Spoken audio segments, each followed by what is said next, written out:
Hello.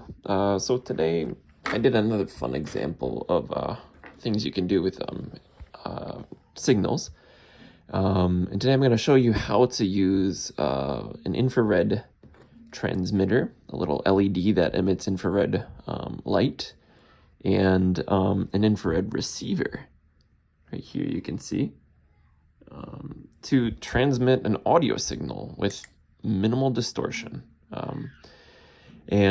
Before we go ahead and show the circuit in action, I just wanted to walk through the basic ideas here. So we have the transmitter that is tied to this little white crystal guy right here.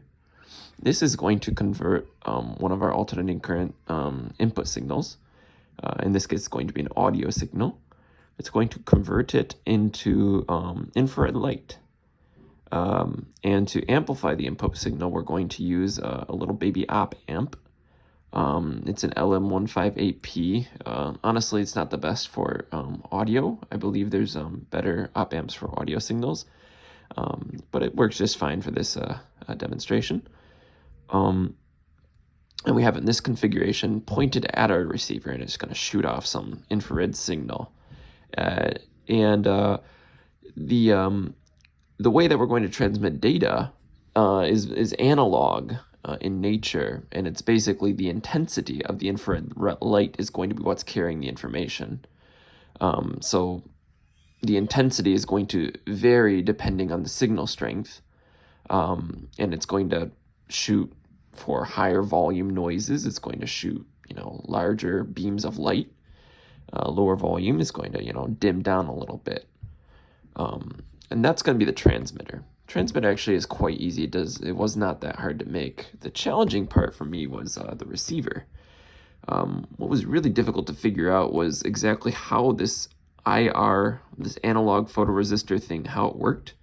And I honestly didn't even know it was a photoresistor. I thought it would create some kind of voltage if it received a signal, but this particular model that I bought was not the case. It actually turns out to be a photoresistor tuned specifically to this infrared wavelength. I think it's 940 nanometers. I'm not sure exactly. And it behaves like a photoresistor. So when it picks up infrared light, I believe the resistance goes down. And so it can't directly be used to make a signal. You have to sort of put it in a voltage divider to kind of create some kind of signal based on that resistance. And that's exactly what we do here in this really simple receiver circuit. So we have a 3.5 voltage source, and we have right here, I believe, I didn't write it down, but it's a 1K ohm resistor tied in with the a photoresistor. And that's just basically, you can change the 1K ohm depending on whatever IR receiver you have to get it to have the best kind of signal creation. Honestly, I don't know if 1K is the best. It worked for me. And then also, so this is where we're going to create the voltage IR, which is our input voltage for the receiver. And I used, what worked best for me was the op amp in a inverting configuration.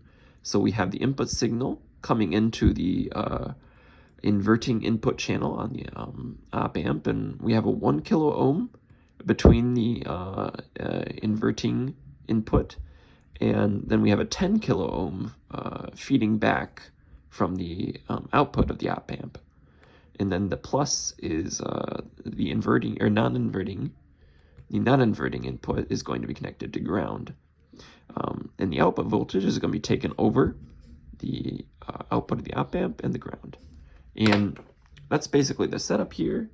And right now I'm just going to turn on a little 500 hertz sound just so you can hear it. Actually, better yet, see it. So here we can connect. Our right here. We can connect our oscilloscope and get a reading on the signal that we're sending through the transmitter. And you see right here, it's perfectly 500 hertz. And you can hear that ring coming through the speakers, knowing it's already working. Then on the other side, we have our output from, here's the output from our receiver op-amp. And although quite smaller, maybe we can make that a little bit bigger for you. We have the same 500 hertz signal with a little bit of noise in there.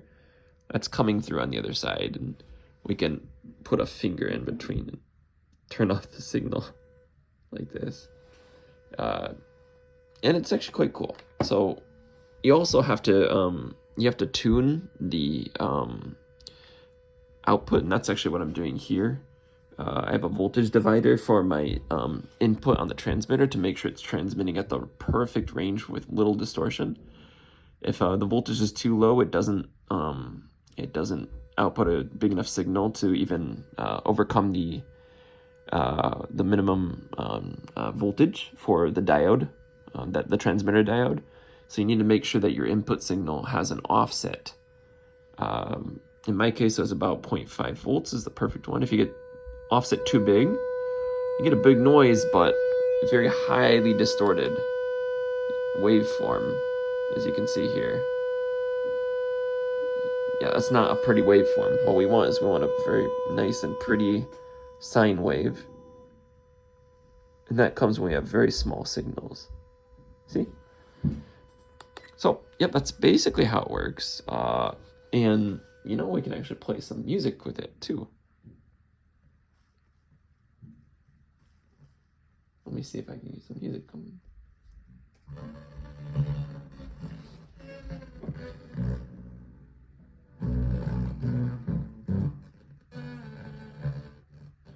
That does not sound too pretty.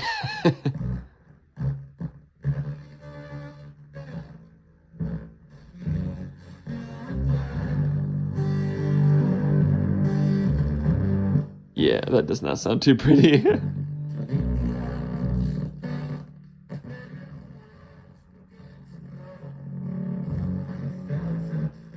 But you get the idea.